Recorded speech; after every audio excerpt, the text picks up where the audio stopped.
Hey everybody, it's JoJo Trucker. I'm back. Hey, check out my new truck decor here.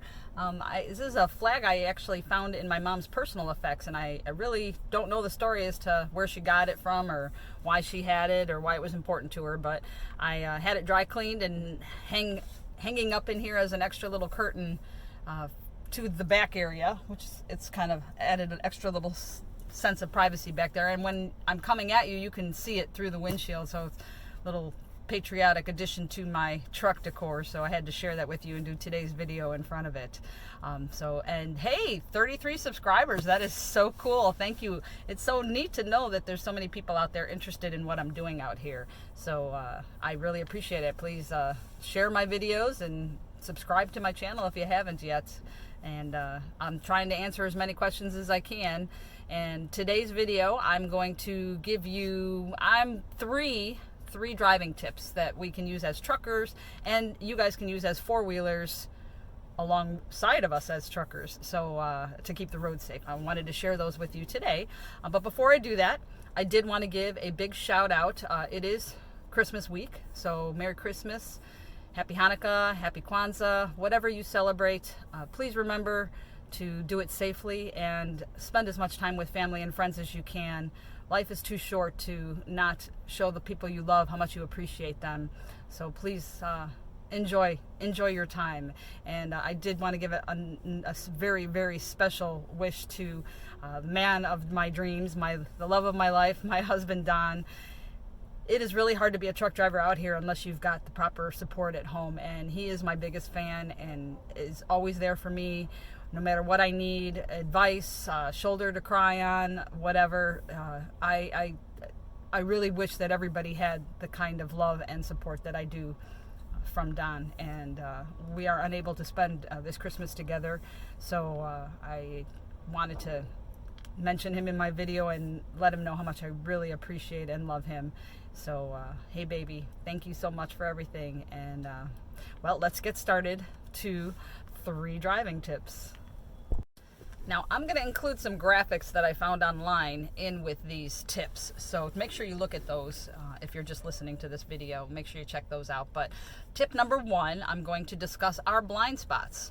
Now, as a truck driver, we have a lot of blind spots. We have this big vehicle, and our mirrors can only catch so much, and cars tend to move a little faster, so you as a four-wheeler are going to move in and out of our blind spots. So as a truck driver, I'm going to tell you, please be aware of your blind spots. Make sure you are checking and double checking your blind spots before you switch lanes. And as a four-wheeler, I'm going to tell you, do your best to stay out of our blind spots.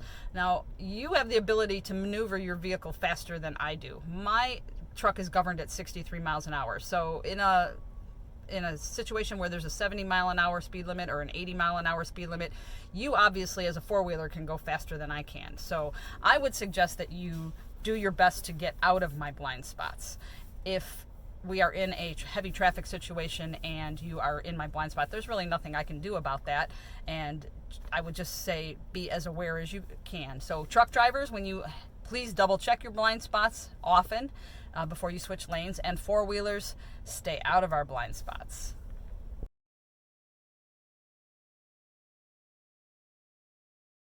So tip number 2, my friend Rob asked about: do we as truck drivers move over when there is emergency vehicles or flashing lights on the side?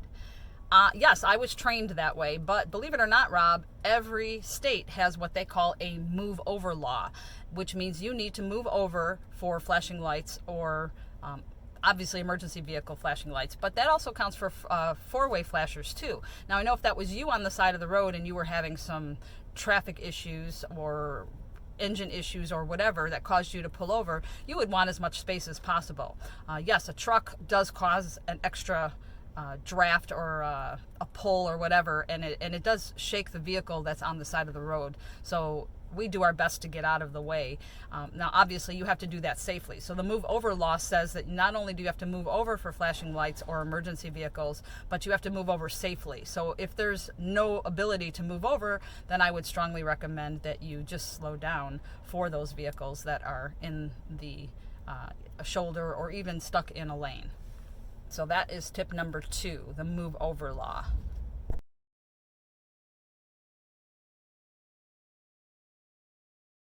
And finally, tip number 3 has to do with passing and following distance. So when you are passing a truck on the road, don't cut in front of them when you're done going around them. Give them a little extra space.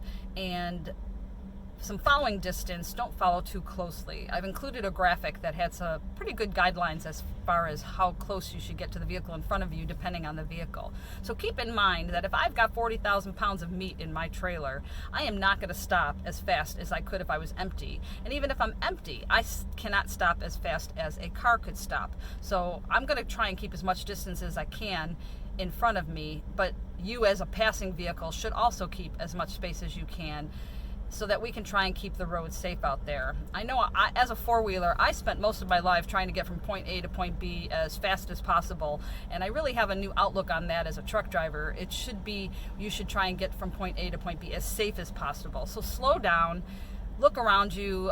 If traffic in front of you is slowing down, then slow down for a little while along with the traffic until you can safely pass vehicles. You don't need to be zipping in and out of traffic.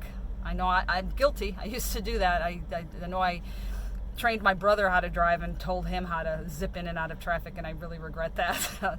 So let's, as four-wheelers and as truck drivers, let's all do everything we can to keep those roads safe out there so we can all get home to our families and enjoy our time together. So until next time, thanks for listening, and we'll talk to you soon.